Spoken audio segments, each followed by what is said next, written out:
Welcome everybody to Mortgage Talk with me. I'm here with Melissa. She has been in the business for how many years Almost again? almost 6 years. Almost 6 years. Okay.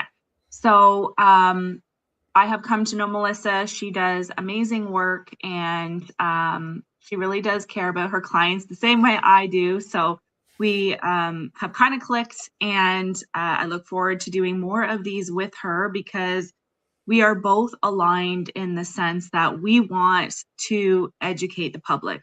We don't care if you're our clients. We would love for you to be our clients, but that's not the whole objective of what we do and why we do these things. It's really just to ensure that people know what they're doing and they're making educated decisions and they're making good real estate decisions. So welcome, Melissa. I'm excited to chat with you today about renewals, which is a hot topic. And I know that we just went through a renewal that was an absolute nightmare. And so I know there's a lot of questions that people are, there's just a lot of questions going on in their mind. There's lots of people. I think there's like 1.4 million Canadians or something, is it, that have renewals coming up this year, like 2026. It's a big year. Yeah. Yes. So, and I know a lot of people are asking themselves, okay, so I do have a renewal coming up this year. It's not until the end of the year. Should I start to be planning now? Should I just plan closer to the date? So let's maybe dive into like the timing of your renewal and why this actually matters. And yeah, we can kind of just go from there. Sure. So first off, thank you very much for inviting me to speak today. I also look forward to doing this in future as well. Okay, so in terms of timeline, we can typically lock in a rate about 120 days or 4-ish months before your maturity date. Now, often what people think is if I'm locking in a rate that early, if rates drop, I'm stuck with this higher rate, which is not the case. Generally, what we're doing, we first want to put together the overall strategy. What are we trying to do? What lender are we taking this to? And then when we lock in a rate, we still have the opportunity, if absolutely needed, to pivot and go to a different lender during that time frame. We can also ask that same lender to reduce the rate if rates do drop. So we can ask them for that lower rate, usually all the way up to about a week before closing. Some lenders are even like 2 or 3 days before closing. So we do have a lot of flexibility there. But the most important part about starting the process early is that we're protecting you in the event that rates do increase. We are Right. living in crazy times right now. It is very difficult to predict what will happen. There's trade tensions and all kinds of other things happening. So it is possible that rates could on a dime increase by 20 or 30 basis points, which in plain language is like 0.2 to 0.3%, which on a small purchase is nothing. On a mortgage that's hundreds of thousands of dollars, that's a lot of money extra that it's costing you. So definitely important to start that process. I would say like a solid 4 to 5 months early to make sure that we have plenty of time to get you the best rate and terms and overall product for your specific situation. I think too that maybe we need to just advise that. So you may have a mortgage with TD and it's coming up for renewal. You need to know your options in terms of you are not stuck with TD. A lot of people get that renewal email or renewal letter in the mail, and it's like, click the button and you're renewed and you're good to go. That is 9 times out of 10 the worst thing you can do in terms of just, hitting that easy button and knowing that you have an opportunity to negotiate, chat around with other, say, brokers or banks or whatever to try and find the best offer for you. You actually can, negotiate and talk to other people, because if you don't, you're just letting the banks lead you where it should be you leading where you go in terms of what is best for you, because the bank does not know what's best for you. And by talking to somebody like Melissa, who takes it to heart what is best for you and can understand your situation, I'm not saying all banks are like that, but when you're sitting in the bank office, they've got quotas to meet and they are just there because they're getting paid to be there. Whereas, somebody like Melissa, this is her livelihood. This is how she makes a living. And she cares about your outcome. So, do you want to maybe just touch on that in terms of like being able to, shop around and not be stuck with where you are? Sure. So that's a strategy that the banks put in place because it's path of least resistance. They offer super low rates usually on renewal because they don't want you to shop around. They don't want you looking around because they want to retain your business. And this is the easiest way to do that by just simply signing on the line. You don't have to think about it. It's very easy to just make that decision. The problem, though, is that when you are just signing on that line and not thinking about it, you are losing a lot of different opportunities that could be available. And what's really, really prevalent right now is that people are stressed about their mortgage payments. People are coming off of these super rock bottom rates from COVID times, like 2% rates, and they're stressing because now they're going to a 4% rate and things were already tight before. How am I going to afford this? So it is super important not to just sign back on that line because there are options available to make things more affordable that oftentimes people don't realize are available unless they start seeking out perhaps a broker's support to walk them through what those options could look like. And sometimes the lowest possible rate, actually more often the lowest possible rate, is not the best product for many people because there's all kinds of fine print and strings attached. Often it limits flexibility. You can't really improve cash flow at all. So it's really important to just take a beat when you get that renewal email. Yes, that rate may look attractive, but it's very important to look at the bigger picture, look at the overall financial situation and see how can we make things better? How can we work toward the goals that you might have? So take a beat, reach out to somebody else, get a second set of eyes on it and see if it is actually the best move for you. And sometimes it is. Sometimes signing back with your lender does make sense. Maybe your financial situation has changed. You've lost a job. You would no longer qualify with an A lender, and it's going to be more expensive for you to go somewhere else, and it doesn't make sense. Absolutely, it might make sense to sign that back. But it's important to still have someone look at that and say, yes, I think it does make sense to do that instead of just automatically assuming. Yeah, for sure. Because it is the lack of education and the lack of knowledge. And if you are not in this industry and know it through and through, like us, there may be loopholes that you'd be like, oh, I didn't think of that. And I kind of forgot about that element or whatever. Whereas we're going to give you a whole full circle analysis basically of your situation, more so Melissa with the mortgage aspect of things. But it's so important. And I cannot stress this enough to have the proper education behind this because you could financially cause some problems in your future when you make these decisions and you think maybe the best. But I highly recommend you get a second or third opinion once in a while because it is going to definitely give you peace of mind, and you'll know when you're talking to people if they've got your best interests at heart. And I think your gut is usually pretty good with that, knowing that this person actually does care about me, so I can trust them. So having somebody that you trust is really important. Now, one thing that I just wrote down because I was like, if I don't write this down, I'm going to forget, is options to roll in high interest debt. So myself just went through this, had a lot of high interest debt and was able to roll it in. Ideal situation? No.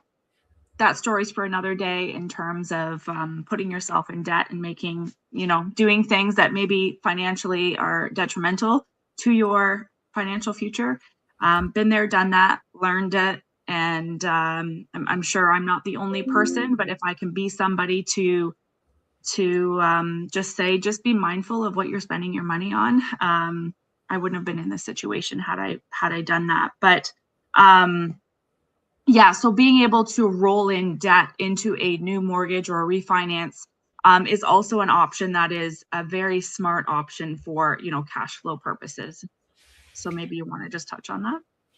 That is actually my area of specialty, is taking a look at the overall financial picture and seeing how we can improve cash flow. The number one way of doing that is by rolling in high interest debts like credit cards, lines of credit. There's specific loan places that sometimes people will resort to help them in the interim with cash flow, but those products often come with very, very high interest rates, like 30 to 40%. It's crazy how high some of those interest Not rates ideal. actually are. So definitely not ideal. And a lot of times, if there's equity available in the house, we can roll in some or all of that debt into the mortgage, which doesn't upfront, it doesn't sound like a great idea. You're taking all this debt and you're moving it into your mortgage. It's going to take you forever to pay it off. But what I then do, so often this improves cash flow significantly. I've had instances where people have saved over $2,000 a month in cash flow just because we just moved the debt from one place to another. Now monthly cash flows significantly improved. Then we create a strategy for them to pay their mortgage off faster. So how do we do that? We want to take that $2,000. We don't want to put it all on the mortgage because then they're going to end up in that exact same situation again. So we want money to start going to savings. So this is where I might introduce them to like a financial advisor or financial planner so that they can start putting money in some investments and into savings, make sure they have appropriate life insurance and they're well protected and they've got a well-rounded plan. Then we look at what's left over at the end of the month. If they've got $300 or $400 or $500 that they could put onto their mortgage, we can then create a strategy. And I can map this out with a report showing them if you put $500 extra on your mortgage every month, this is how many years you'll pay it off faster. This is how many dollars you will save in interest over time. I've had some that they're saving $130,000 to $200,000 if they follow the plan. They're paying their mortgage off, 12 years sooner. That's 12 years of mortgage payments and debt payments that they won't have to make because everything got rolled into that mortgage. They will be debt free in that time instead of just trucking along, making those minimum payments, stuck in this hamster wheel where you're not ever getting any further ahead. This is a very clear, structured plan to get them out of that. So we're not going into this with the mentality of you can just use your house as an ATM and keep pulling out money and keep running up debt. This is a plan to get you out of it and live debt free. And I know that there is sometimes controversy about people paying off their mortgage early. Personal preference, I think. It could be invested differently and maybe get a higher rate of return.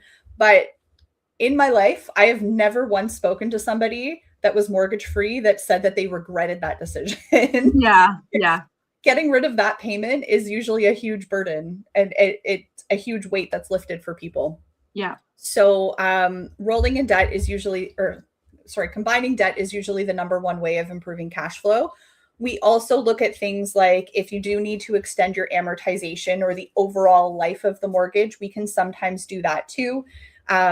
We look at a lot of different factors when we're putting together this entire plan to see what works best. So do you need your amortization extended? Do you need to change how often you make your payments?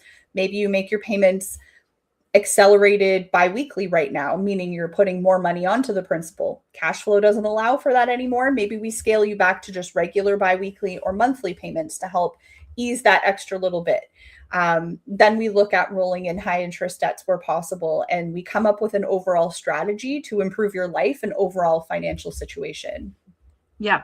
And I think it's worth noting, and I know I say this a lot, but this is personal to you. This is the benefits that you have when you're working with somebody one-on-one. You can, give out your goals, your plans. You can kind of open up to what your financial situation looks like so that we, Melissa, can help you as best as you can, or as best as she can. And no case is the same. Everybody's financial situations are different. Employment, homes, all those things are all going to be different for everybody, which is why this is a customized approach, which is very beneficial to you. Whereas the banks, they just, I'm not speaking for the banks, but they may not have a more personalized approach, I will say, in that case. I think what's important to note there is that because it's a customized approach, and every mortgage should be customized, like it should be specific to your circumstances. That's the problem when people look for lowest rates in like Facebook groups, for example, Mhm. asking what rate did everyone get for their renewal, which is a super hot topic right now. This is the question so many people are asking in all the different community groups. The problem with that is it's very much customized. So do you have an insured mortgage? Do you need to take out equity? Do you have a rental property, or is it just your home, your owner occupied property? Like how long is your amortization? There are so many different things that go into the rate that you're given by any lender, not just like your bank included, that asking someone else for their rate on Facebook or another community group, while it could be helpful to kind of gauge where rates are sitting, you'll never get that same rate necessarily because you have to qualify for it and you have to have a specific file type to match that. So often, like I said, when people are asking for those low rates, they don't necessarily realize that that's the case. And also, then there's the difference between fixed and variable. And a lot of people don't necessarily understand that when the Bank of Canada makes an announcement about rates, it doesn't actually directly tie to fixed rates. It's only specific to the overnight lending rate, which impacts prime, which impacts variable and home equity lines of credit and other products that are tied to prime. Fixed Right. rates are actually tied to the bond market, which fluctuates hourly. It moves up and down all day long, and we watch for trends in the bond market, and that's where rates will go up or down. Sometimes there will be a spike and rates will increase rapidly by 0.2 to 0.3%, sometimes overnight, where nothing has happened in the variable world. Variable is just trucking along. So it's also important for people to realize that there is that difference, because a lot of people will hold on saying, I don't want to lock in a rate. I don't want to do anything yet. I'm waiting for the Bank of Canada to make their next announcement. Meanwhile, that person wanted fixed to start with, and maybe fixed has now gone up because they were waiting for something that won't actually impact them. Yeah, exactly. That was something that I was always up in the air about because, everyone has their own opinions on fixed and variable. And again, this is more of a customized approach. What kind of risk level are you willing to, endure? And, do you need the stability of knowing what your payment is every month because your income maybe fluctuates? There's so many different things, that can help you decide which one is right for you. I know that we are in a variable right now in our new mortgage. And one good thing about variable is you can lock it into a fixed. So it can't go from fixed to variable, but you can go from a variable to a fixed. So that does, open up options as well. But yeah, it's a case by case basis. What with, you might say to me, because I'm in real estate, because your income is, up and down, and you can't handle risk and not knowing. So maybe a fixed, might be better for you just in terms of what you're willing, like what your heart can handle kind of thing, right? As opposed to somebody who maybe has a salary, has the same income every month. And even with the variable changes, it probably won't change that significantly to impact, what you're able to do on your mortgage each month. Just wanted to speak to locking in from variable to fixed very quickly. So common misconception is that when you are locking into a fix that you get to keep the variable rate that you have, and that's what you're locking in at. Not the case. You have to take whatever the comparable fixed rate is at the time. And also it depends on the lender. Some lender will let you lock in for the remaining time you have left in your term. Others will make you lock into a brand new 5-year fixed. It really depends on the lender and their policies. So that's something to be very familiar with as well. And also just a nuance there in terms of penalties. So that's something that I look at very closely for fixed and variable and how they're calculated. So again, everyone's under the assumption that breaking a mortgage on a variable is just 3 months interest. But 3 months interest are not always calculated the same way. So one lender may calculate that based on their posted rate, which is significantly higher. Others may calculate it based on the contract rate, which is significantly lower. So those two penalties, the balance could be the same, the current rate and discount could be the same, but their penalties could be very different. They could be thousands of dollars apart. So again, it's important to make sure that you're understanding the product that you're actually selecting and what happens if I want to lock into a fixed. Do I need to requalify? Do I lock into whatever time I have left, or am I locking into a 5-year fixed all over again? What does that penalty look like if I need to break my term early? Mm-hmm. These are not answers that banks and most lenders just willingly hand out. You have to ask those questions. Yeah, for sure. Yeah, no, it's very important to know these things because yeah, if you're in a variable rate and you've been in it for a few years and you want to go fix because maybe the market's going wonky, like you potentially could be locking into a completely new mortgage. So these things are really important to know. And the only way I believe that you're really going to know these things are if you're going to talk to somebody like Melissa who can just kind of give you an analysis of your situation, and maybe she can, offer you, what, your term is up in 2 years. It'd probably be more financially sound for you to wait the 2 years and then, look at your options in 2 years from now or whatever. Now, another thing that people are concerned about, I know that we went from a 1.84% interest rate, which was really, really nice, which is another reason why we held on to it as long as we did, because I was like, I don't want to let this go. I'm never going to see this ever again. But is no thinking, or people having this notion that, well, the interest rates are double, so now my mortgage is going to be double. And I don't think that's always the case. So maybe you can touch on that, because I know a lot of people are like, I can't afford, my mortgage is $4,000 right now. I can't afford $8,000 for a mortgage. So it never actually works out to be double. We would have to know like the balance and stuff to kind of get an idea of what that will actually look like. There's lots of free calculators out there. You could put in your current balance, how many years you have left in your amortization, the rate that you have, the rate that you're going to, and you could do a comparison. It's pretty easy to do. I have an app that also allows people to do that for free. So generally speaking, if you're going from like a 2% interest to a 4% interest, your payments will not double. You will absolutely see a payment increase if you don't do anything else to change it. So that's where perhaps we could look at changing the amortization to make things more affordable in the meantime. So say you have 18 years left in your amortization. Maybe for this term, we have to extend it out to 25 or 30 years just so you can afford things. And then if rates come down, or, maybe income increases or debts come down, whatever the case is, at the end of your term, we can always look at changing that amortization again. Or if you've got extra money on a monthly basis, you could start chipping away at it and bring it back down. But it's a matter of just looking at what can you feasibly afford on a monthly basis, and how can we get you as close to that as possible, so that you're not stretched to your limit, relying on credit and falling behind. Right. Absolutely.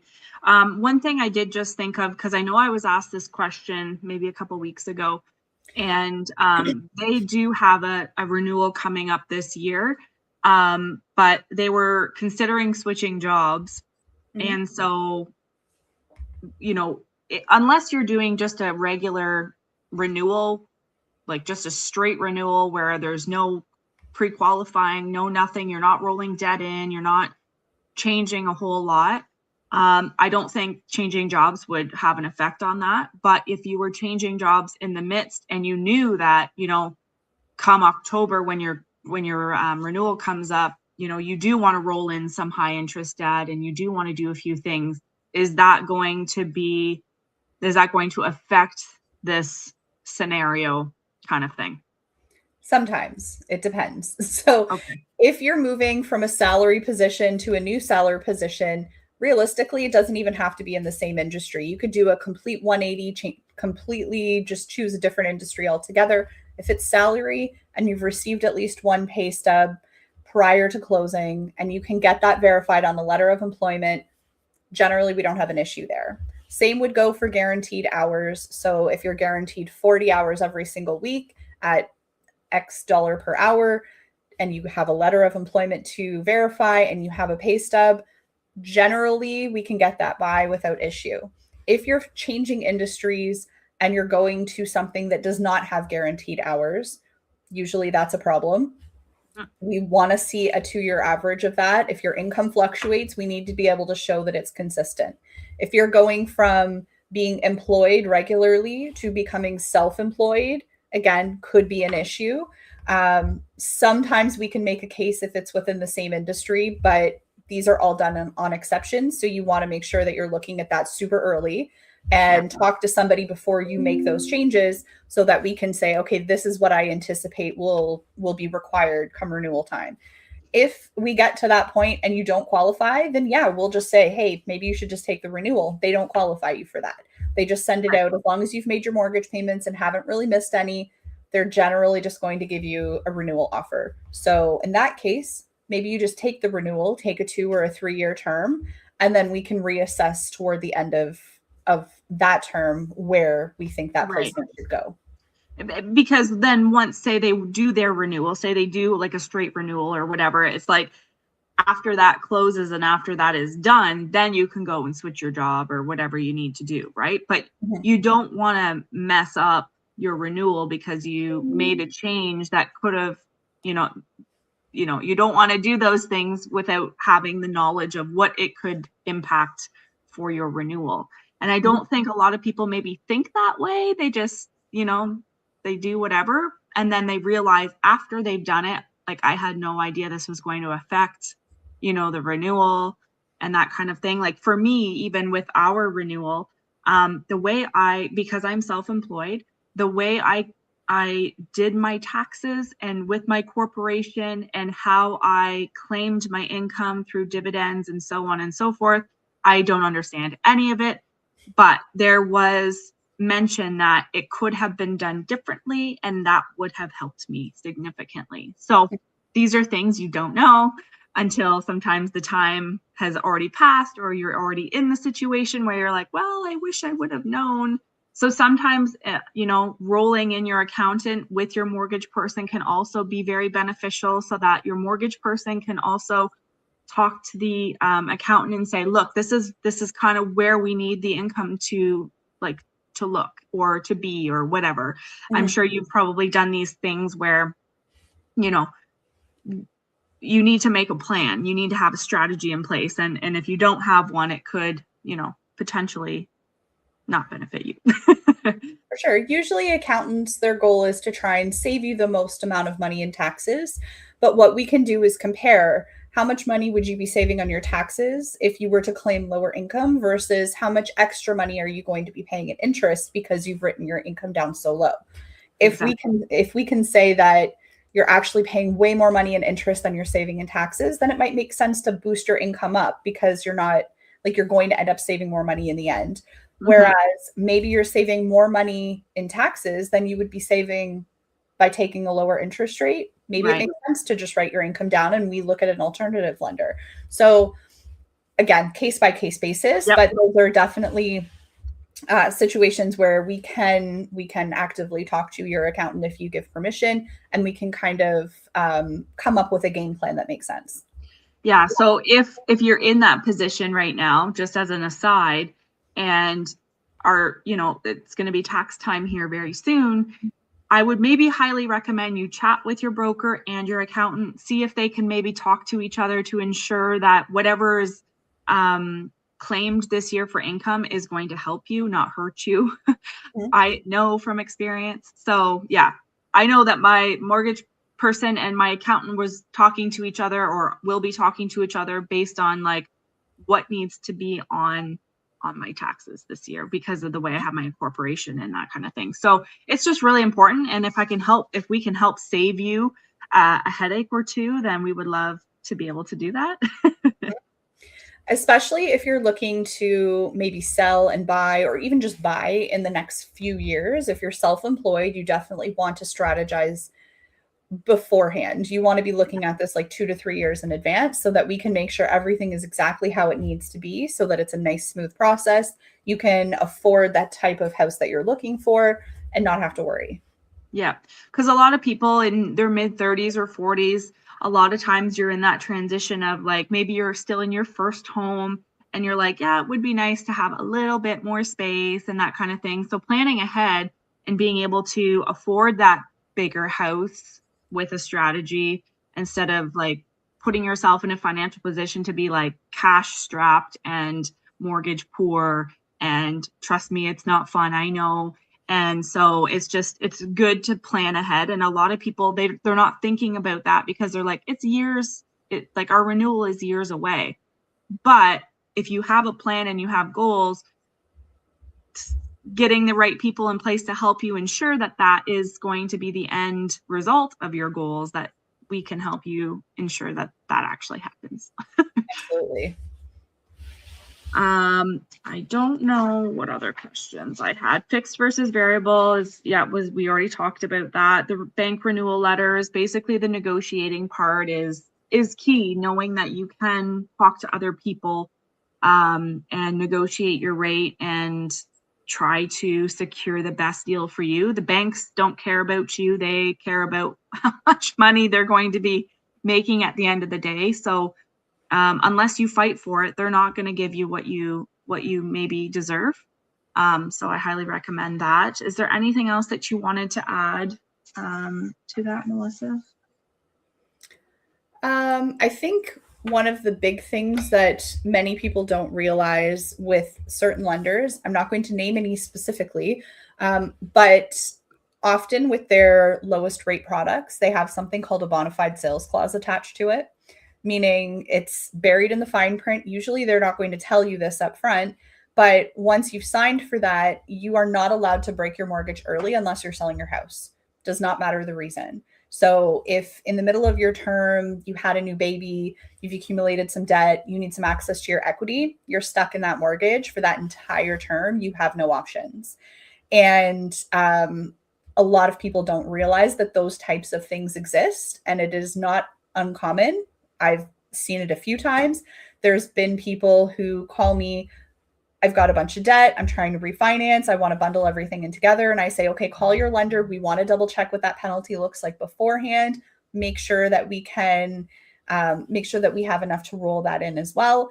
And then they find out, I'm so sorry, I can't break my mortgage early. I'm actually stuck in this.